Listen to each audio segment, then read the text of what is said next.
Assalamualaikum warahmatullahi wabarakatuh. Perkenalkan, kami dari kelompok 2 akan berdiskusi dengan anggota Giri Aswin Alfarizi 041, Gali Aryo P125, Ayunda Eksanti Heriana 135, Aisyah Andila Sari 334, serta Leviana F. Efriani 361. Dengan tema peran UNICEF dalam menangani air bersih dan sanitasi di India.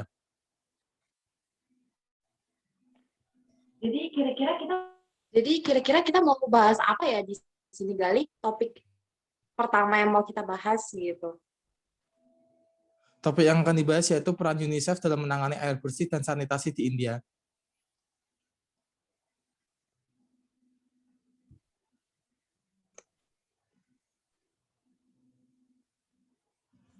Oh gitu. Kalau air itu kenapa sih urgent buat kita bahas malam ini gitu?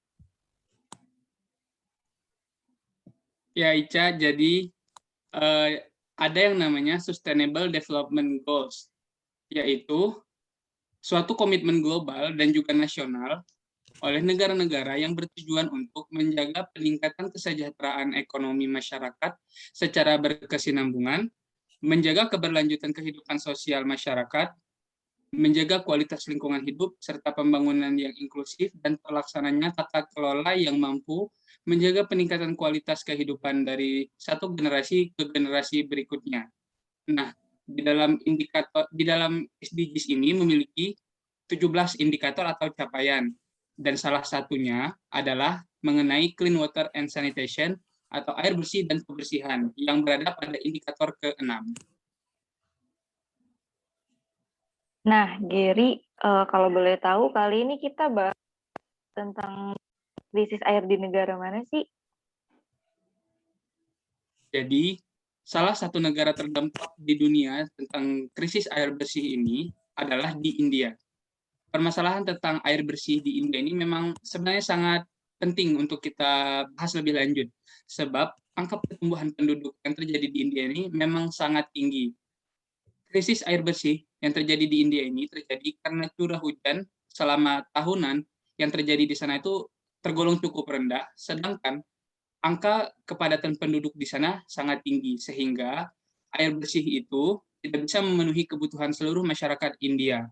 Selain itu juga, iklim India itu cenderung lebih panas, sehingga air itu lebih mudah menguap, sehingga cadangan air bersih itu juga lebih mudah berkurang. Sebagai contoh, pada tahun 2018, India ini pernah mengalami krisis air bersih terparah sepanjang sejarah negaranya. Disebutkan bahwa 3/4 dari warga India terkena dampak dari air yang terkontaminasi, dan menurut data, 20% dari penyakit yang diderita oleh warga itu berhubungan dengan krisis air yang sedang terjadi pada saat itu.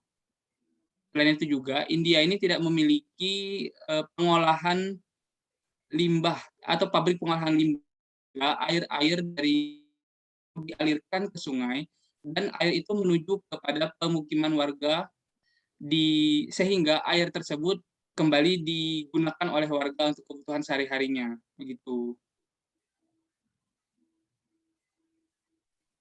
Kalau boleh tahu, ada nggak sih upaya yang dilakukan oleh mungkin dari negara lain?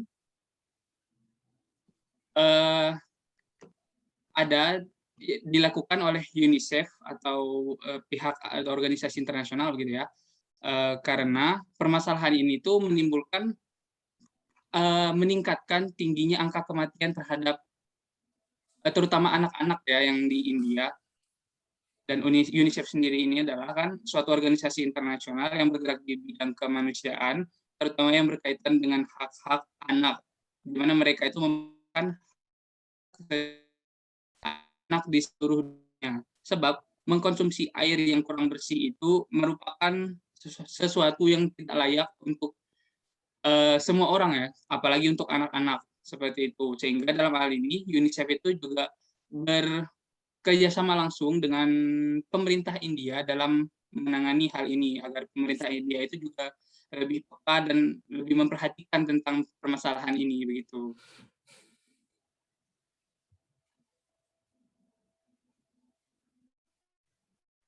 Kalau boleh tahu nih guys, dampak krisis air sama sanitasi di India tuh apa aja ya? Aku bantu jawab ya, Za, ke teman-teman juga. Jadi memang kita tahu ya kalau air itu sebagai salah satu unsur vital gitu. Nah, tentunya ini juga menjadi kebutuhan yang sangat penting bagi anak-anak. Tadi seperti yang sudah disinggung oleh Gary, UNICEF itu sangat memperhatikan tentang isu ini, yang mana waktu itu pernah disampaikan oleh UNICEF dan juga didukung oleh Direktur Eksekutif UNICEF bahwa memang dari sekitar 1 miliar anak-anak yang tinggal di 33 negara beresiko, yang mana salah satunya adalah India, itu memang rentan terkena dampak dari krisis iklim, yang salah satunya adalah krisis air bersih gitu. Nah, krisis air bersih ini memiliki dampak yang sangat besar sekali, salah satunya terhadap kesehatan. Kalau dampak yang paling besar sih berujung kepada kematian gitu. Nah, kalau kesehatan sendiri, itu pernah pada tahun 2018 dari Himalaya utara sampai ke pantai berpasir dengan deretan pohon nyur di selatan, itu terdapat sekitar 600 juta orang yang menghadapi kelangkaan air dan juga menyebabkan kematian nih pada 200.000 orang gitu. Selain itu juga dampaknya dirasakan oleh ibu hamil yang berpotensi untuk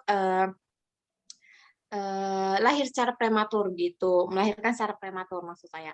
Nah, kalau ada juga nih penelitian yang menyebutkan bahwa sekitar 1 dari 5 bayi itu meninggal dalam bulan pertamanya akibat sepsis, yang mana hal ini yang mana sebenarnya hal ini tuh dapat dicegah dengan adanya pola hidup yang bersih dan juga tentunya air yang bersih. Namun lagi-lagi ternyata sepsis ini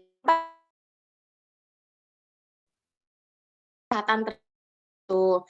Kalau secara globalnya aja ya, mengkonsumsi air kotor itu menyebabkan diare. Kita tahu bahwa diare itu penyebab kedua terbesar kematian bagi anak-anak gitu. Nah, pada tahun 2015 sendiri itu tercatat diare ini menyebabkan sekitar 499.000 kematian pada anak-anak di bawah umur 5 tahun gitu. Nah, bahkan WHO sendiri itu menyebutkan pada tahun 2017 angka kematian terhadap balita itu mencapai 525.000 gitu. Nah, memang dampak-dampak terhadap kesehatan ini sangat besar, yang berujung pada kematian juga sangat banyak sekali gitu, Za. Dampaknya semengerikan itu ya guys. Kalian tahu nggak sih kayak peran pemerintah India tuh gimana dan apa aja? Emang pemerintahnya tuh ada nggak sih perannya dalam mengatasi krisis air ini? Oke. Aku bantu jawab ya. Jadi dalam menangani krisis air bersih ini kan tentunya pemerintah India juga melakukan beberapa upaya ya teman-teman. Salah satunya adalah pemerintah India ini membentuk sebuah kementerian baru yang dikhususkan untuk menangani krisis air yang semakin hari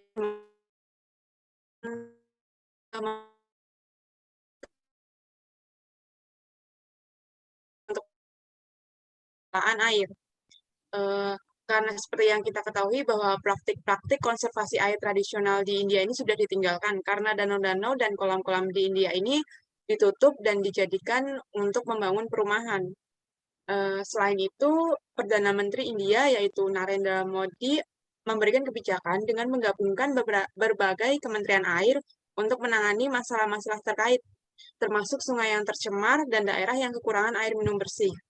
Pemerintah India juga membentuk komite reformasi yang kuat di bidang pertanian tujuannya untuk mengatasi kekeringan karena seperti yang kita ketahui bahwa India ini bergantung pada hujan monsun untuk irigasi sebagian besar lahan pertanian yang luas. Selain upaya-upaya yang tadi aku udah sebutin, sebenarnya pemerintah India ini juga udah menunjukkan komitmennya dalam menangani krisis air bersih dan sanitasi sejak dulu. Namun upaya-upaya yang pemerintah India lakukan ini belum menunjukkan hasil yang maksimal. Upaya yang telah dilakukan pemerintah India ini bahkan dalam tingkat domestik hingga internasional. Dalam tingkat domestik, pemerintah India ini telah beberapa kali melaksanakan program-program yang memiliki fokus pada perbaikan dan pemenuhan air bersih dan sanitasi. Dengan diawali terbentuknya The Central Rural Sanitation Program pada tahun 1986. Kemudian pada tahun 1999, pemerintah India mengeluarkan program Total Sanitation Campaign. Hingga pada tahun 2014, pemerintah India kembali meluncurkan program yang berfokus pada penanganan krisis air bersih dan sanitasi, yaitu Swachh Bharat Mission. Program ini dicetuskan oleh Perdana Menteri Narendra Modi yang bertujuan untuk free open defecation atau menghilangkan kebiasaan buang air besar sembarangan oleh masyarakat India. Nah, upaya-upaya yang tadi udah aku sebutin ini memang tidak cukup maksimal, sehingga pemerintahan India ini secara khusus meminta bantuan kepada United States Agency for International Development untuk membantu menangani masalah krisis air bersih dan sanitasi di India. Jadi bisa aku simpulkan bahwa upaya-upaya yang dilakukan oleh pemerintah India memang maksimal dari pihak atau negara lain. Tapi semoga diharapkan di masa yang akan datang, India juga dapat menjadi negara yang sejahtera akan air bersih dan sanitasinya. Berarti bisa dikatakan sebenarnya peran pemerintah India ini memang sudah cukup aktif, namun belum maksimal begitu ya. Tapi di sini aku masih ada bingung sedikit. Tadi kan aku sudah nyinggung masalah peran UNICEF. Namun sebenarnya aku tuh masih bingung tentang peran nyata UNICEF itu dalam permasalahan ini itu seperti apa sih? Nah, kalau yang ini aku tahu, aku bantu jawab ya, Ger. Jadi, kita bahas tadi, emang akses terhadap air bersih di India ini susah banget. Dan lebih dari 50% air di India ini udah tercemar dan nggak bisa dikonsumsi oleh warga sekitar. Masalah ini tuh udah jadi sorotan dari organisasi di belahan dunia. Nah, kali ini UNICEF, padahal UNICEF biasanya itu berfokus kepada hak serta asupan gizi dan kualitas kesehatan anak-anak. Tapi kali ini UNICEF itu dinilai mampu dan bisa mengatasi permasalahan sanitasi di India, juga menyerukan hak-hak serta kebutuhan bagi anak-anak dan perempuan yang tergolong dalam situasi rentan mendapatkan sanitasi yang merata di lingkungan setempat. Jadi, UNICEF ini bikin program namanya WASH, Water, and Hygiene pada tahun 2015 sampai 2017. UNICEF juga sempat melakukan kampanye mengenai Clean Water for a Healthy World, guna menyadarkan kepada masyarakat bahwa kualitas air itu berdampak pada kehidupan manusia. Dan program ini tuh bertujuan buat memberikan investasi pengelolaan ekosistem air tawar dan fasilitas sanitasi di beberapa negara berkembang, terutama di India. Dan diharapkan dengan adanya program ini, di India itu bisa mendapatkan kehidupan yang lebih baik dan bisa bertumbuh kembang dengan semestinya. Jadi nggak perlu ada kematian atau bayi lahir prematur. Dan program ini juga kerjasama loh dengan pemerintah India dan tersebar di 16 wilayah India, terutama di New Delhi. Nggak cuma itu, upaya UNICEF ini juga meningkatkan dukungan politik tinggi ke dalam komitmen untuk mengkampanyekan kelompok cuci tangan dengan sabun sebelum makan di seluruh sekolah di India. Jadi siswa-siswa di sana itu emang disuruh buat cuci tangan sebelum makan, karena di India itu wawasan mengenai kebersihan itu kurang banget. Terus UNICEF dan pemerintah India itu juga meningkatkan fasilitas di pusat kesehatan dan sekolah dan fasilitas umum yang sering dikunjungi sama warga India. Penekanan ini tuh bukan karena emang tingginya permasalahan BAPS dan minimnya wawasan juga kesadaran akan pentingnya sanitasi. UNICEF juga membentuk forum tingkat nasional untuk WASH melalui Religions for Peace yang dibentuk untuk dukungan finansial yang telah diberikan UNICEF dalam mendukung MITM guna melengkapi upaya pemerintah melalui penyediaan layanan WASH esensial. Terus di bidang UNICEF, di bidang kesehatan, UNICEF juga memberi saran kepada layanan medis darurat ke ruang kontrol kesehatan pemerintahan negara bagian di air dan sanitasi agar melakukan penilaian kebutuhan secara cepat. UNICEF juga nggak cuma ngajak masyarakat biasa aja, tapi UNICEF juga ngajak pemuka agama, selebriti, dan media-media buat mengkampanyekan terkait WASH dan menggalang dana untuk sanitasi dan air. UNICEF juga memastikan seluruh itu fasilitas toilet terpisah antara laki-laki dan perempuan. Nggak cuma itu aja, UNICEF ini juga kerjasama sama Kementerian Kesehatan dan Kesejahteraan Keluarga untuk mengkampanyekan Tahunan Nasional Diare, Intensified Diare Control Fortnight, yang berfokuskan pada desa terpencil dan daerah kumuh di India. Dan yang terakhir, UNICEF tuh juga bikin program penyediaan air minum pada desa dan Sarva Siksa Abhiyan untuk meningkatkan ketersediaan air bersih sama di desa-desa kecil itu. Jadi biar anak-anak dan warga-warga di sana itu nggak mengalami krisis air lagi. Jadi gitu, Ger.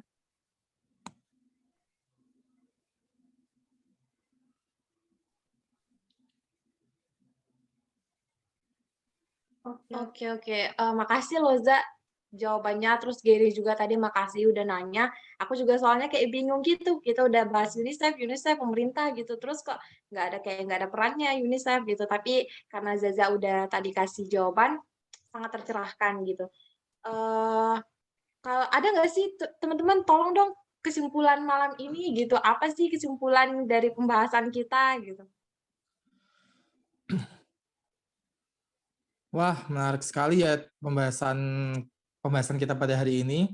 Jadi kesimpulan yang bisa diambil ya dari diskusi kita pada hari ini yaitu ternyata masih banyak masyarakat-masyarakat di India tuh yang susah banget mendapatkan sumber air bersih dan sanitasi yang layak ya. Sebenarnya masalah ini juga sudah pemerintah India menyadari hal tersebut dan sudah melakukan berbagai upaya untuk mengatasi tadi ya, pemerintah membentuk sebuah kementerian baru yang dikhususkan untuk menangani krisis air yang mana semakin hari semakin memburuk. Kementerian yang dibentuk oleh pemerintah India ini juga bertujuan untuk menangani konservasi dan pengelolaan air. Dan selain itu juga Perdana Menteri India Narendra Modi mengatakan bahwa pada tahun 2024 semua rumah di pedesaan India sudah harus tersambung pipa air bersih. Terus pemerintah India juga membentuk komite reformasi yang kuat di bidang pertanian, yaitu tujuannya untuk mengatasi kekeringan, karena seperti yang diketahui bahwa India itu bergantung monson untuk irigasi sebagian besar lahan pertaniannya yang luas. Ya, sekitar 54% sumur air tanah di India itu mengalami penurunan. Serta di 21 kota besar di India itu diperkirakan akan kehabisan air tanah pada awal 2020, yaitu yang merupakan menjadi bahkan UNICEF sendiri sempat melakukan kampanye mengenai Clean Water for a Healthy World guna menyadarkan kepada masyarakat dunia bahwasanya kualitas air ini berdampak pada kehidupan seseorang. Program WASH ini bertujuan untuk memberikan investasi pengelolaan ekosistem air tawar dan sanitasi di beberapa negara berkembang di bagian Afrika dan Asia. Dan tentu saja India merupakan salah satu negara yang menjadi fokus dari program WASH tersebut. Dengan adanya ini, UNICEF berharap anak-anak yang lahir di India tersebut dapat mendapatkan kehidupan yang baik dan bisa bertumbuh kembang dengan baik.